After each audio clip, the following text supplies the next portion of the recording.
Hello students, आप सबका एक बार फिर से स्वागत है आपके अपने YouTube चैनल पे। और जैसा आप सभी जानते हैं, अपनी चल रही है इम्पोर्टेंट क्वेश्चन सीरीज और उसी पे आगे बात करेंगे इस वीडियो के अंदर।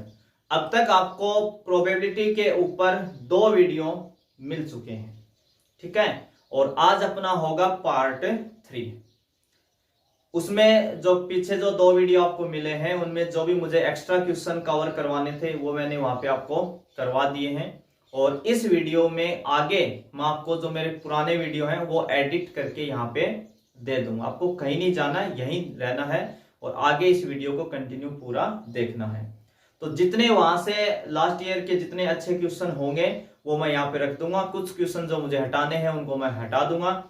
तो आप एक चीज का विशेष ध्यान रखेंगे, स्टार्टिंग में आपको मल्टीपल चॉइस से रिलेटेड क्वेश्चन मिलेंगे जो अपने 3 क्वेश्चन आने हैं यहाँ पे।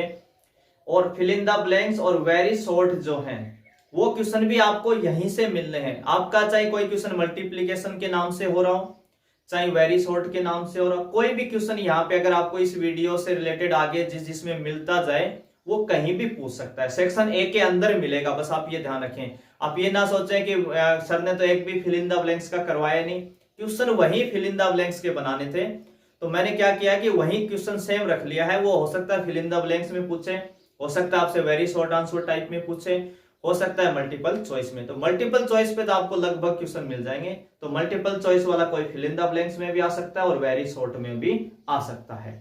तो वो आपको कंफ्यूज नहीं होना है, आपको बस ये क्वेश्चन जो मैं दे रहा हूं उनको रेडी करना है, ठीक है। ये आप विशेष ध्यान रखेंगे, जो क्वेश्चन आपको मिल रहे हैं उनको अच्छे से आप रेडी कर देंगे। तो आगे का जो पार्ट है वो आप देखेंगे मेरे इस वीडियो से। और आज का जो सबसे पहला क्वेश्चन है क्वेश्चन नंबर 17 और आप स्क्रीन पे भी उसको देख पा रहे हैं। स्क्रीन के ऊपर आपको मिल चुका होगा क्वेश्चन। और क्वेश्चन आपका है, एक छात्र के तैराक न होने की प्रायिकता, तैराक का मतलब स्विमर न होने की जो प्रायिकता है, जो प्रोबेबिलिटी है वो कितनी है, 1/5 है। देन तब 5 छात्रों में से 4 छात्रों के तैराक होने की प्रायिकता क्या है, ये आपको बताना है। The probability that a student is not a swimmer is 1/5, यानी स्विमर न होने की प्रोबेबिलिटी कितनी है, 1/5 है। Then the probability that out of 5 student 4 are swimmer, अगर 5 में से 4 स्टूडेंट स्विमर हो तो क्या प्रोबेबिलिटी होगी। तो देखिए, सबसे पहले काफी स्टूडेंट तो इस बात के लिए परेशान रहते हैं कि एक्सरसाइज कौन सी है, हम इसको ही डिसाइड नहीं कर पाते हैं। तो अगर कोई ऐसा क्वेश्चन आपके पास है जिसमें सक्सेस, अनसक्सेस यानी सफलता, असफलता, या कॉइन को 10 टाइम्स, 100 टाइम्स, 50 टाइम्स थ्रो करवाता है, या डाइस को 5 टाइम्स, 10 टाइम्स उसको थ्रो करवाता है, या कुछ काफी सारी आपके पास बॉल्स हैं जिसमें से आप कुछ बॉल्स को ड्रॉ करते हो, इस टाइप के जो क्वेश्चंस हैं आपके वो आपके हैं 13.5 बेस्ड क्वेश्चंस, जिसको आप कह सकते हैं प्रोबेबिलिटी बाइनोमियल डिस्ट्रीब्यूशंस। किसके ऊपर होंगे, बाइनोमियल डिस्ट्रीब्यूशंस। और बाइनोमियल डिस्ट्रीब्यूशंस अप्लाई करने के लिए हमें बस क्या ध्यान रखना है, एक तो हमें उसका फॉर्मूला आना चाहिए, एक उसमें हमें P की वैल्यू पता होनी चाहिए, एक हमें Q की वैल्यू पता होनी चाहिए, और तीसरा हमें N की वैल्यू पता होनी चाहिए। बस ये 3 वैल्यू और आपका फॉर्मूला, सभी क्वेश्चंस इस पे कवर हो जाएंगे। और धीरे धीरे हम काफी क्वेश्चंस इसके ऊपर लेंगे, आपको धीरे धीरे सब समझ में आ जाएगा। तो इसमें देखिए, हमने पहले से ही कुछ नोट कर लिया है ताकि अपना थोड़ा सा टाइम तो बचे। हमने P को क्या डिनोट किया है, प्रोबेबिलिटी ऑफ सक्सेस। जब भी हम बाइनोमियल डिस्ट्रीब्यूशंस की बात करते हैं तो उसमें हम एक तो P की बात करते हैं जो प्रोबेबिलिटी ऑफ सक्सेस होती है यानी सफलता की प्रायिकता, और एक Q की बात करते हैं जो होता है प्रोबेबिलिटी ऑफ अनसक्सेस, असफलता की प्रायिकता। ठीक है, हमें क्वेश्चंस में 2 ही चीजें चेक करनी है, सफलता और असफलता, सक्सेस और अनसक्सेस। तो सक्सेस को आप किससे डिनोट करोगे, P से, अनसक्सेस को किससे डिनोट करोगे, Q से। ठीक है, तो हमने यहां सक्सेस किसको माना है? When a student is swimmer.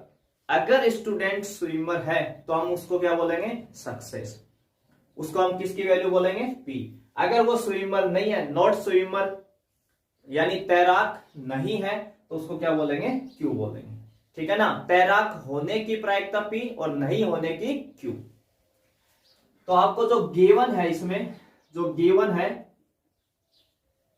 वो Q की वैल्यू है, नॉट ए स्विमर, तैराक न होने की प्रोबेबिलिटी। और ये कितनी गिवन आपको? 1/5। ठीक है। लास्ट वीडियो में मैंने बताया था कि P और Q में से एक वैल्यू भी अगर हमें मिल जाती है तो हम दूसरी बता सकते हैं, क्योंकि हमें ये पता है P प्लस Q का सम हमेशा कितना होता है? 1 होता है। तो अगर Q आपके पास आ गया तो P तो कितना होगा? 1 माइनस Q होगा। यानी 1 में से Q को माइनस कर दो तो कौन मिल जाएगा आपको? P। तो 1 माइनस Q का मतलब 1/5 इजिकल टू कितना हो जाएगा? 4/5। और n की वैल्यू यहां कितनी है? 5। टोटल स्विमर कितने हैं? टोटल कितने हैं हमारे पास स्विमर का मतलब टोटल स्टूडेंट यहां कितने हैं? 5 है। टोटल स्टूडेंट कितने हैं? 5।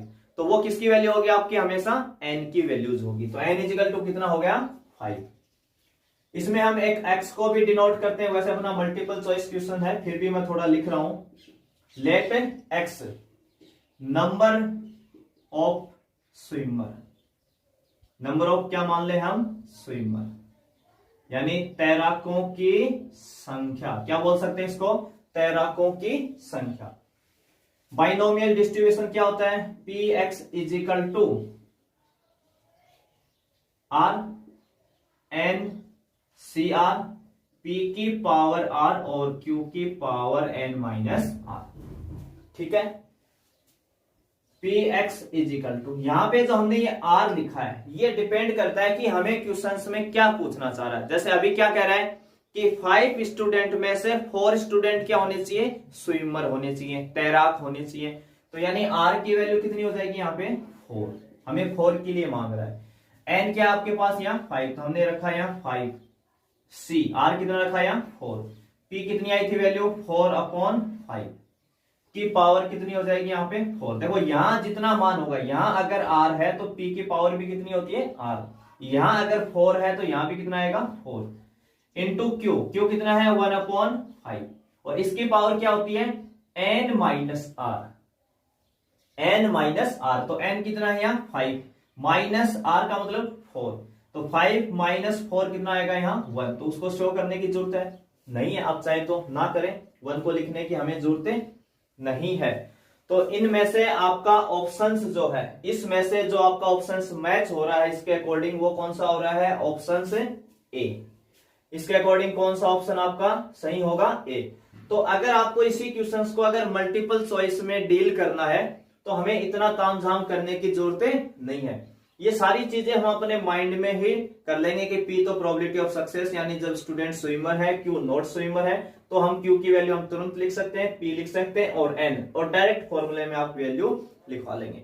और जल्दी मैच करवाना है तो आपको पता है कि NCR का मतलब क्या होता है? N ऑब्जेक्ट में से R को सिलेक्ट करना।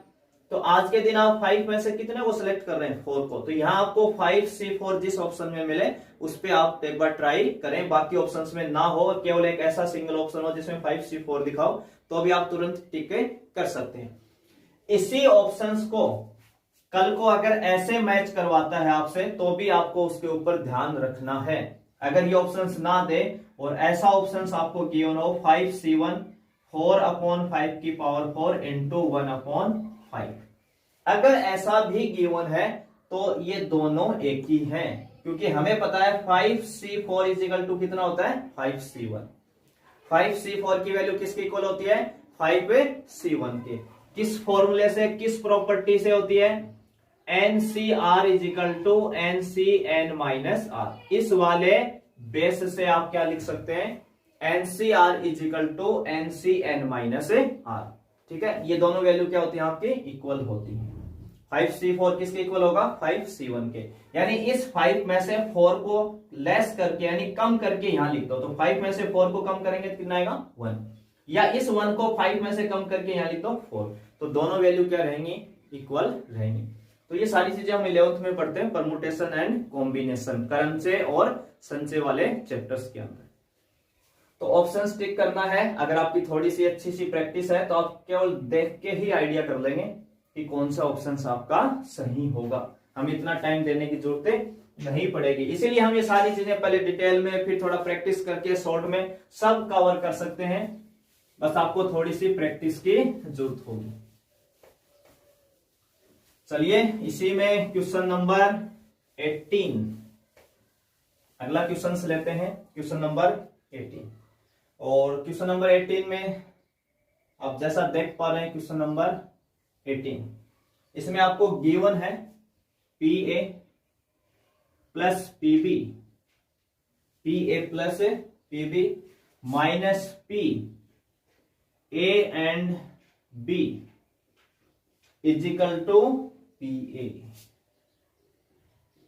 आपको क्या गिवन है? P A plus PB minus P A and B equal to P A, ये गिवन है। तो सबसे पहले कम से कम इतना तो दिख रहा है कि पी ए से पी ए कट ही रहा है, तो जो कैंसिल हो रहा है कम से कम उसको कैंसिल किया जाए तुरंत। दूसरा यहां से क्या बचा आपके पास? PB minus P A, and का मतलब होता है इंटरसेक्शन। अगर ए एंड डी, इंग्लिश में क्या लिखा हो? ए एंड डी, और हिंदी में लिखा हो और, तो आप क्या लगाएंगे? हमेशा इंटरसेक्शन। अगर इंग्लिश में यहां लिखा होता ओ आर और हिंदी में लिखा होता या, तो मतलब क्या लेते हैं आप? यूनियन।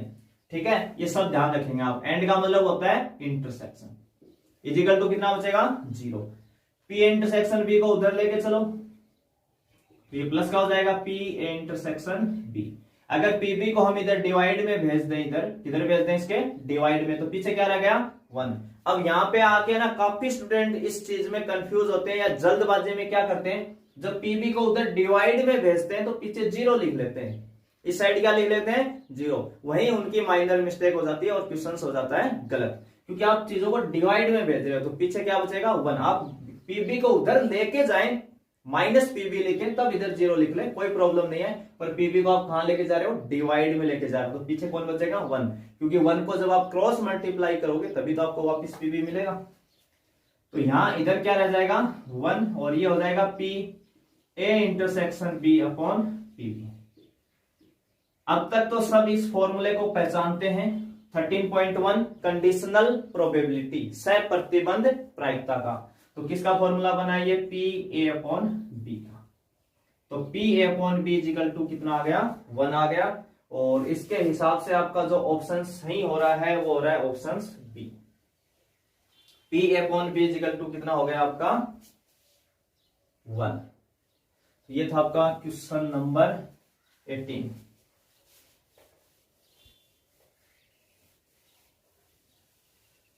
अगला है क्वेश्चन नंबर 19। और क्वेश्चन नंबर जो 19 है उसमें कह रहा है कि ए के द्वारा सत्य बोलने की जो प्रायिकता है वो 4/5 है। एक सिक्का उछाला जाता है तथा ए बताता है कि चित्र प्रदर्शित हुआ है, वास्तविक रूप में चित्र प्रकट होने की प्रायिकता क्या होगी?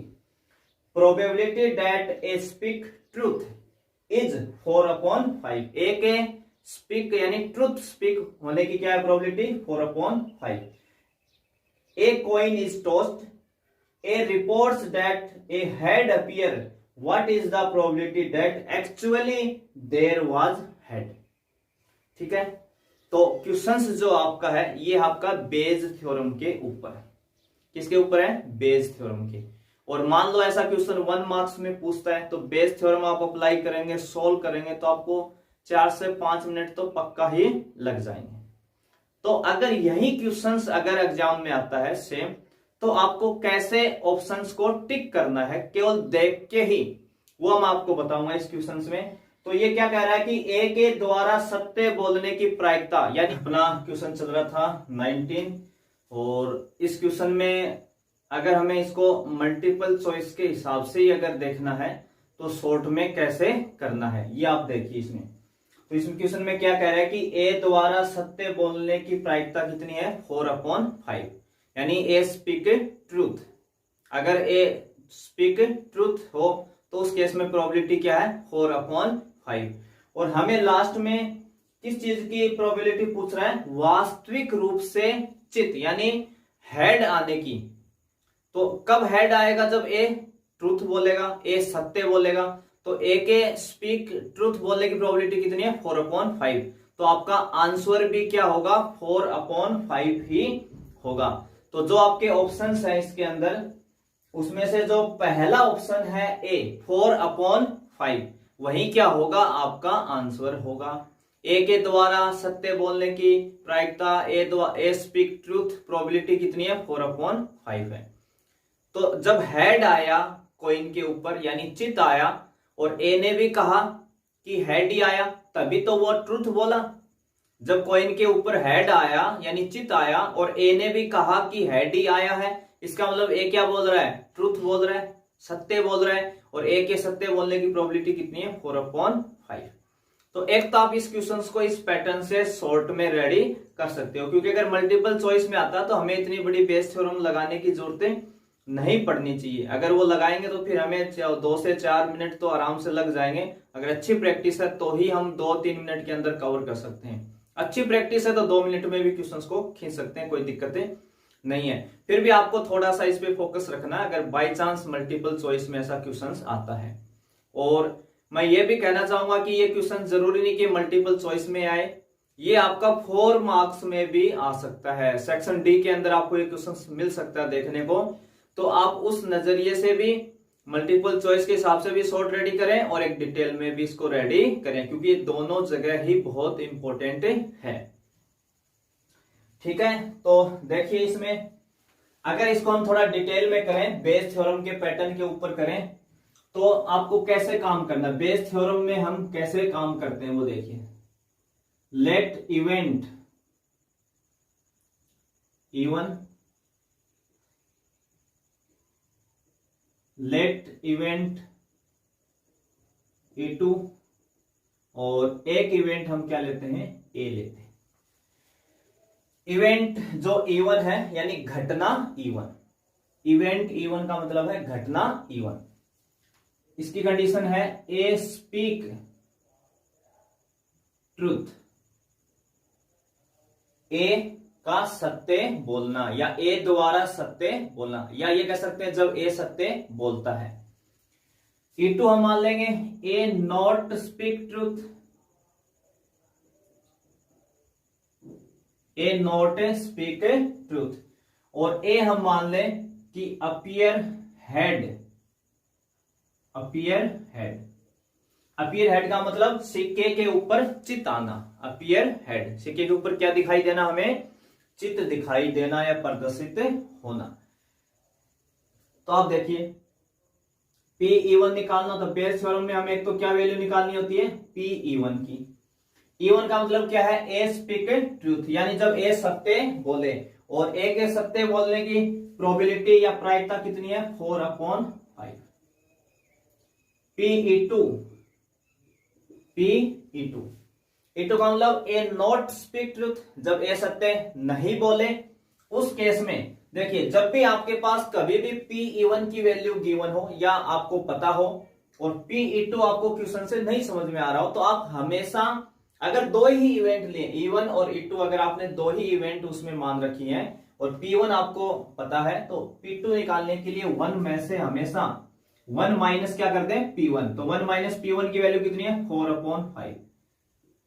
तो ये कितना आ जाएगा आपके पास? 1/5 आ जाएगा। ठीक है, तो P, इसके अलावा हमें 2 वैल्यू और भी निकालनी है, A/E1। E1 का मतलब क्या है? ए स्पीक ट्रूथ, और ए का मतलब है अपीयर हेड, यानी जब कॉइन के ऊपर हेड आता है तो ए भी क्या कहता है? ए स्पीक ट्रूथ, यानी वो सत्य बोल रहा है। इसका मतलब जो हेड आ रहा है तो वो भी क्या कह रहा है? हेड ही आया है। और कॉइन के ऊपर हेड आने की प्रोबेबिलिटी कितनी होती है? 1/2 होती है, अगर हम 1 टाइम टॉस करें। ठीक है ना? ऐसे ही A/E2, E2 का मतलब क्या है? ए नॉट स्पीक ट्रूथ, और ए का मतलब अपीयर हेड, यानी कॉइन के ऊपर तो हेड आया है, परंतु ए क्या कह रहा है? नॉट स्पीक ट्रूथ, वो सत्य नहीं बोल रहा है।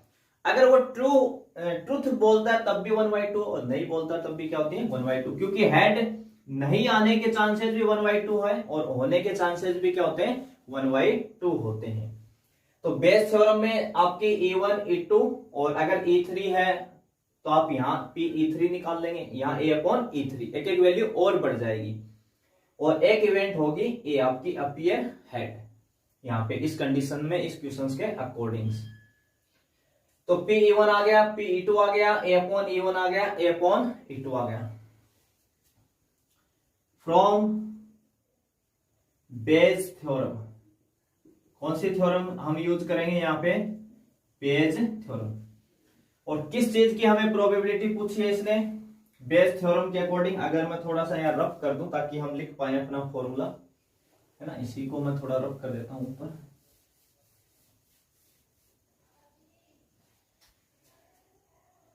E1/A, E1/A किस चीज की हमें प्रोबेबिलिटी पूछी थी, किस बात की हमें प्रोबेबिलिटी पूछी थी क्वेश्चन में, अपीयर हेड, चित होने की, चित प्रकट।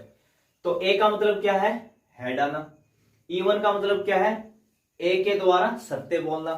कॉइन पे भी हेड आया है और E1 ने भी, ए ने भी क्या कहा है, हेड आया, इसका मतलब सत्य बोल रहा है, सत्य बोल रहा है तो मतलब बिल्कुल सही है। तो उसकी प्रोबेबिलिटी E1/A। तो यहां कितना हो जाएगा, PE1, फॉर्मूला आपका क्या होता है प्रोबेबिलिटी का, PE1 A/E1। बाकी हम आगे जब डी सेक्शन में क्वेश्चंस करेंगे बेस थ्योरम के, थोड़ा और डिटेल में बात करेंगे इस मेथड के ऊपर। अभी क्योंकि अपना मल्टीपल चॉइस का है तो मैं इसमें थोड़ा सा शॉर्ट में काम में ले रहा हूं। PE1 A/E1 plus PE2 into PA/E2। ठीक है, ये आपका फॉर्मूला है।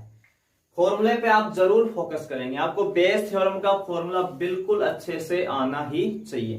ध्यान क्या रखना है, जब हम ये फॉर्मूला अप्लाई करते हैं तो ए यानी आपकी जो इवेंट है वो ऊपर होती है, ए नीचे होता है। जबकि हम यहां जो वैल्यू निकालते हैं उसमें E1 E2 जो इवेंट है अपनी वो डिनोमिनेटर में यानी नीचे होती है और ए ऊपर होता है, यानी यहां से अपोजिट यहां फॉर्मूला लिखा जाता है। दूसरा, ऊपर वही इवेंट आएगी जिसकी प्रोबेबिलिटी आपसे पूछ रहा है, E1 के अकॉर्डिंग पूछ रहा है तो E1 और E2 के अकॉर्डिंग तो E2। डिनोमिनेटर जो होता है फॉर्मूले का उसमें सभी इवेंट्स का सम होता है, सभी इवेंट का क्या होता है सम। मान लो आज इस क्वेश्चन में अपने पास 2 इवेंट है, E1 और E2, तो PE1 into PA/E1 plus PE2 into PA/E2। मान लो अगर इसमें E3 इवेंट भी होती है अपने पास तो आगे क्या लिखते हैं हम, प्लस PE3 इंटू PA/E3। यानी डिनोमिनेटर में हमेशा सभी इवेंट्स का क्या चलेगा, सम। 2 है तो 2 का और 3 है तो 3 का। और न्यूमरेटर में ऊपर कौन आएगा, जो इधर आएगा। अगर यहां E1 है तो इधर E1 आएगा, कल को यहां E2 है तो यहां E2 आ जाएगा, E3 है तो यहां E3 आ जाएगा। ठीक है, अब आपको बस क्या करना है, इस फॉर्मूले के अंदर ये सभी वैल्यूज पुट करनी है। पुट करनी है तो देखो PE1 कितना आया था, 4/5 इंटू PA/E1 कितना आया, 1/2 अपॉन।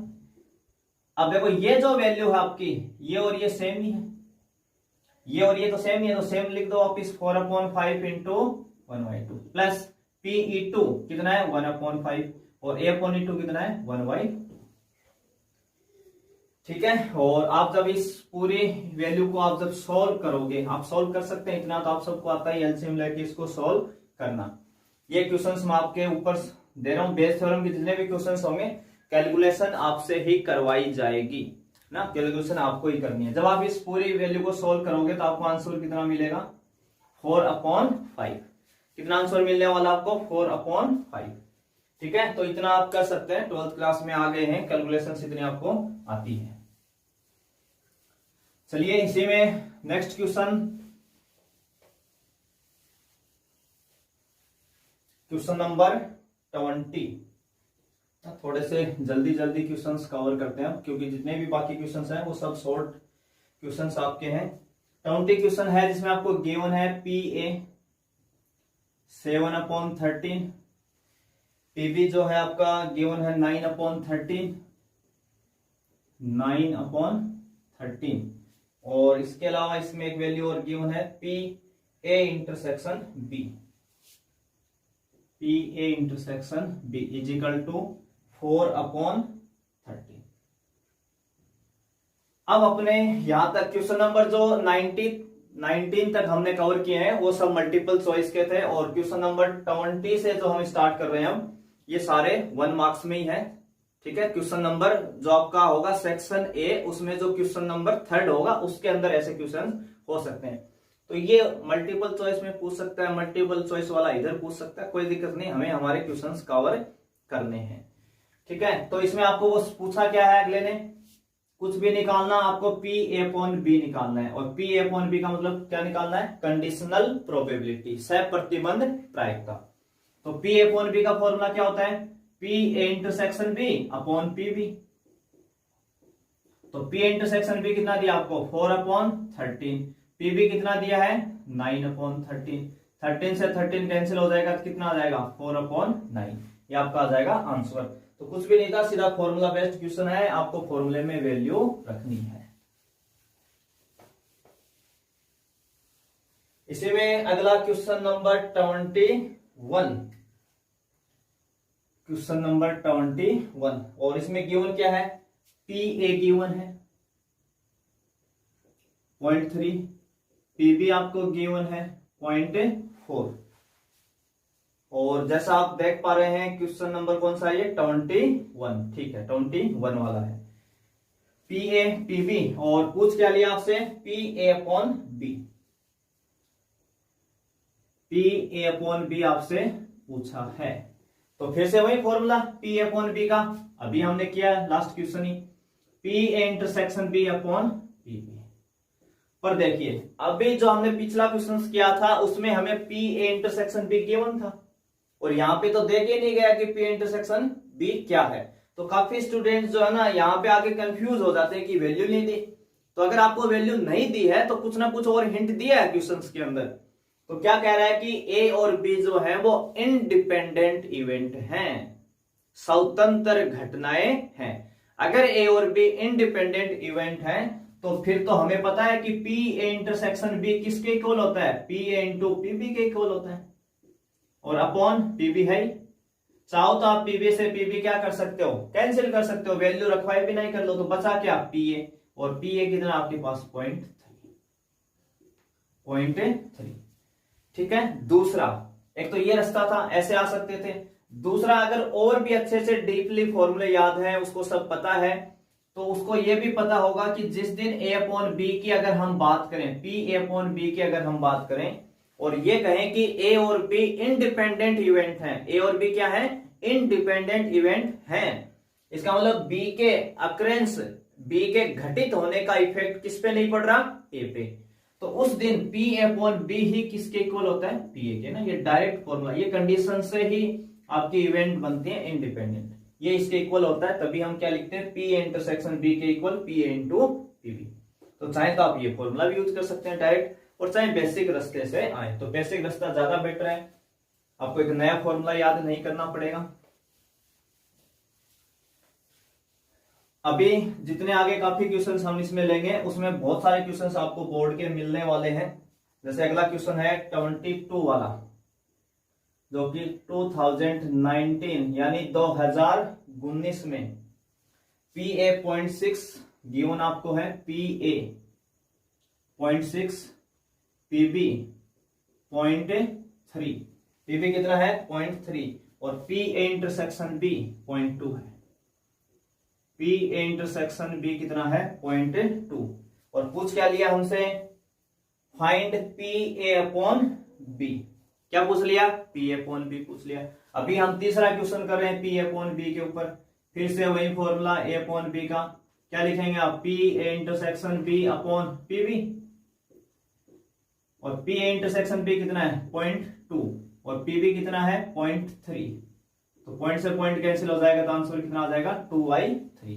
तो आप खुद देख सकते हैं बोर्ड में ये क्वेश्चन पूछा हुआ है 1 मार्क्स में, और बिल्कुल सिंपल क्वेश्चन, और आपको 100% एक क्वेश्चन इस पे मिलने वाला है इस टाइप से। PA इंटरसेक्शन B यानी A upon B conditional probability, और एक आपका इंडिपेंडेंट इवेंट, इसके ऊपर आपको पक्का क्वेश्चंस मिलने वाला है, एक या दो क्वेश्चंस, और बिल्कुल ऐसे ही सिंपल। ये 0.6, 0.3, 0.5, 0.2 वैल्यू वाले जितने भी क्वेश्चंस हैं इन सबको आप ढंग से कवर कर लें, इन्हीं में से आएगा, बस आपको बेसिक फॉर्मूला आना चाहिए। चलिए तो अगला इसी में क्वेश्चन नंबर 23, और जो 23 है उसको आप खुद देख सकते हैं बोर्ड में 2012 और 15 यानी 2012 और 15 दो बार पूछा हुआ है 1 मार्क्स के अंदर, और ये अपनी जगह बहुत ही इंपॉर्टेंट क्वेश्चंस है। क्वेश्चंस में आपको कह रहा है कि 52 पत्तों की एक गड्डी में से यादृच्छा बिना प्रतिस्थापन विदाउट रिप्लेसमेंट बोलेंगे इसको, किए गए 2 पत्ते निकाले गए हैं, दोनों पत्तों के काले रंग का होने की प्रायिकता ज्ञात करो। यानी आपके पास प्लेइंग कार्ड है 52, उससे आपको 2 कार्ड ड्रॉन करने यानी 2 कार्ड खींचने हैं, और दोनों ही कार्ड कैसे होने चाहिए, ब्लैक होने चाहिए, और विदाउट रिप्लेसमेंट यानी जो कार्ड आपने बाहर निकाल लिया उसको अंदर नहीं डालेंगे। अब मान लो आपके पास 52 कार्ड है, उससे आपने 1 कार्ड ड्रॉन किया यानी 1 कार्ड बाहर निकाला, तो पीछे कितने बचे आपके पास 51। अब सेकंड जो कार्ड आपका निकलेगा वो किस में से निकलेगा, 51 में से निकलेगा, टोटल 1 कार्ड आपका कम हो जाएगा।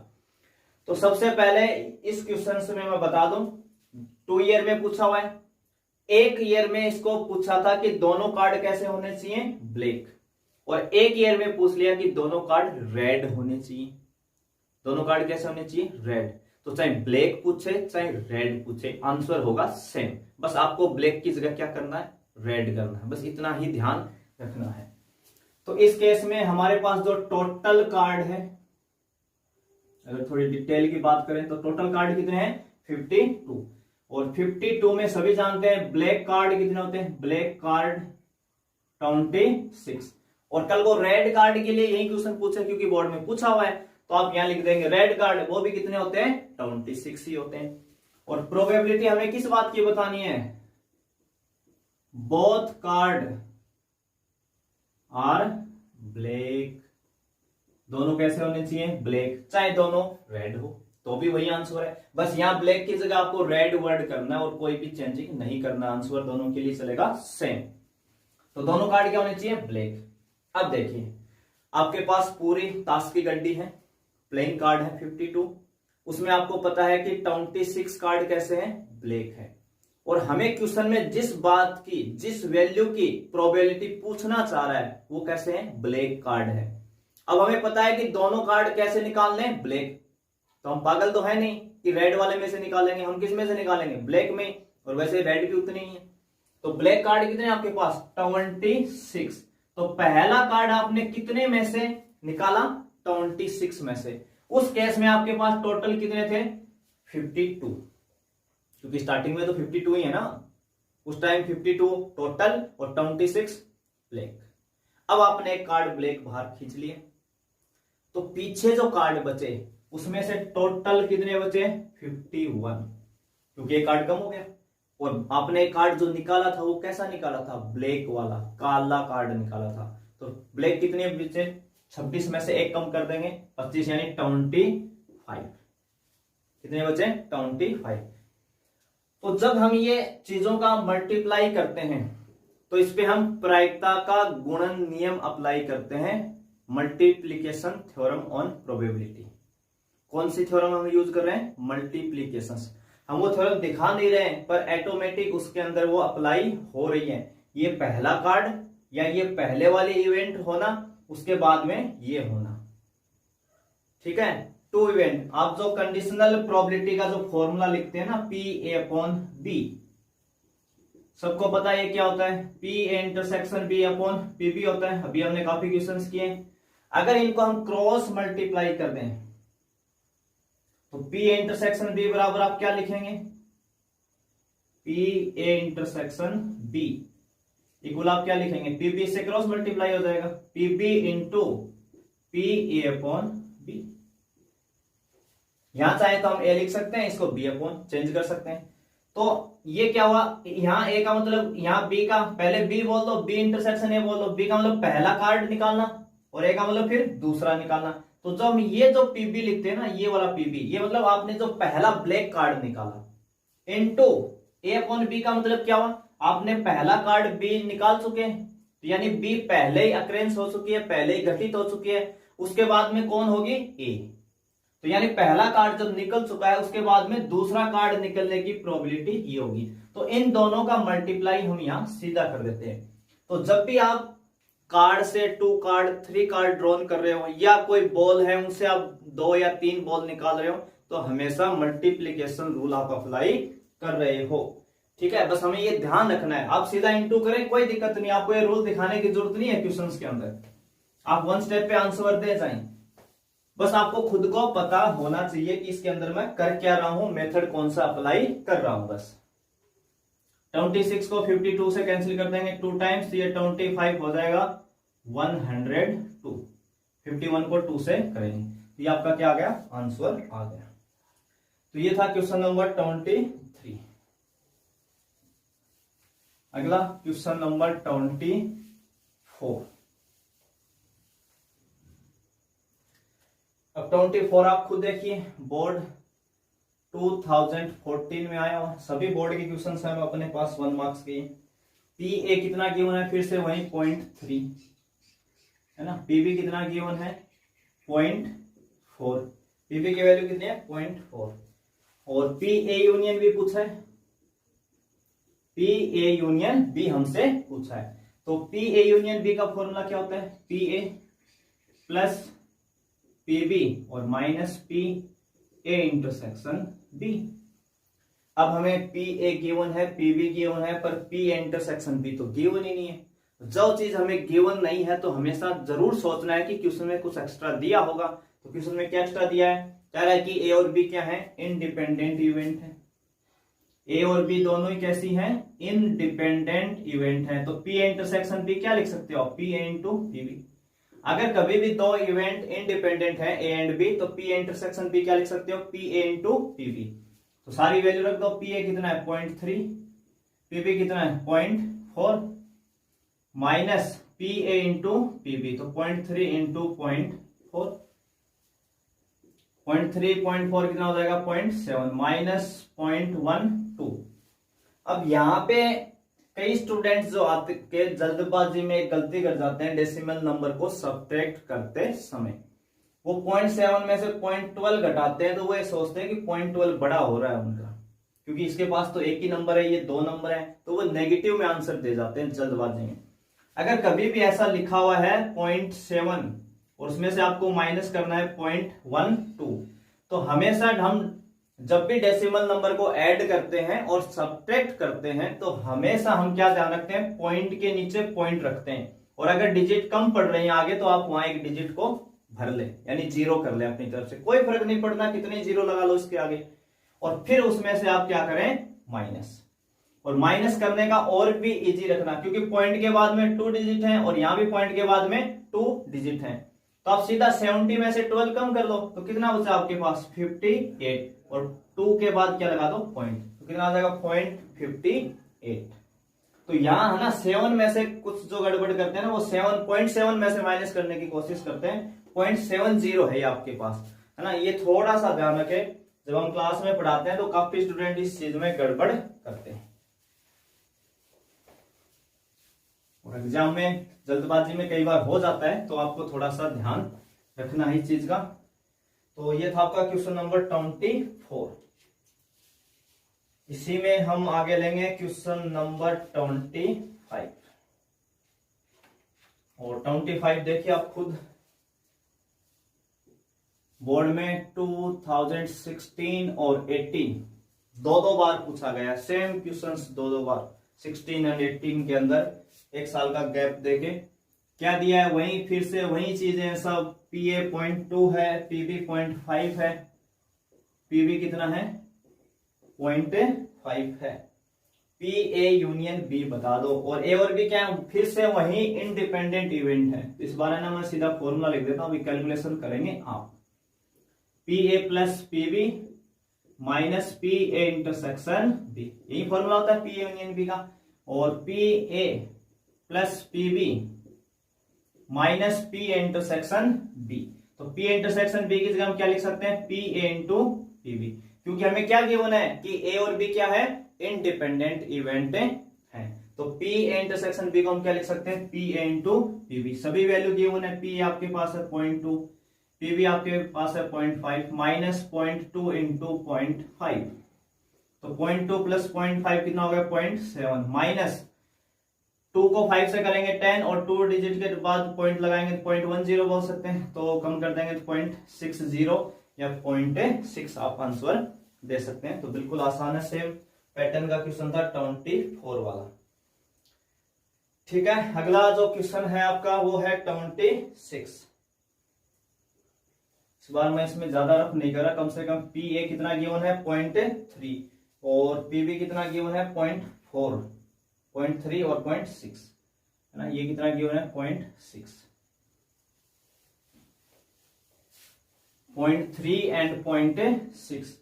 और ए और बी क्या है, इंडिपेंडेंट इवेंट है, ए डैश इंटरसेक्शन बी डैश, यानी not A and not be आपसे पूछ लिया और ये कह दिया कि ए और बी कैसे हैं, इंडिपेंडेंट इवेंट हैं। अगर ए और बी इंडिपेंडेंट इवेंट हैं तो मैंने लास्ट वीडियो में बताया था कि ए एंड बी डैश भी इंडिपेंडेंट होंगे, ए डैश इंटू बी भी इंडिपेंडेंट होंगे और ए डैश एंड बी डैश भी क्या होंगे, इंडिपेंडेंट होंगे। तो अगर ए बी इंडिपेंडेंट है तो ये दोनों भी इंडिपेंडेंट है, तो फिर तो हम क्या लिख सकते हैं इनको, P A dash into P B dash लिख सकते हैं। और पी ए डैश का फॉर्मूला सबको आता है 1 minus P A, P B dash कितना होता है 1 माइनस पी बी, और आपको ये दोनों वैल्यू गिवन है, 1 माइनस पी ए कितना है 0.3, 1 माइनस पी बी कितना है 0.6, 1 में से 0.3 माइनस करेंगे 0.7 और 1 में से 0.6 करेंगे 0.4, दोनों को मल्टीप्लाई करेंगे तो 0.28। ठीक है, ये था आपका question number 26। Next question number 27, question number 27 और ये बोर्ड में आया 2017 में पूछा हुआ है बोर्ड के अंदर। और आपको गिवन है पी ए, गिवन है तो पी ए कितना गिवन है 0.8 और इसके अलावा गिवन है P B upon A is equal to 0.2। तो आपको पूछ क्या लिया, पी ए इंटरसेक्शन बी बता दो, क्या बता दो, पी ए इंटरसेक्शन बी।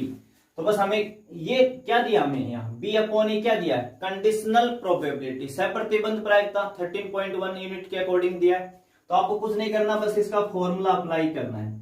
ये कितना होता है, P A intersection B upon P A, अगर यहां नीचे ए है तो यहां भी ए आता है, equal to 0.2। P A intersection B तो हमें पूछा ये, तो ये पी ए को उधर मल्टीप्लाई कर देंगे 0.2 के इंटू में, क्रॉस मल्टीप्लाई चला जाएगा 2 इंटू पी ए, और 0.2 इंटू पी ए कितना है 0.8 है, और 0.2 को 0.8 से करेंगे तो कितना आ जाएगा 0.16, कितना आ जाएगा 0.16। तो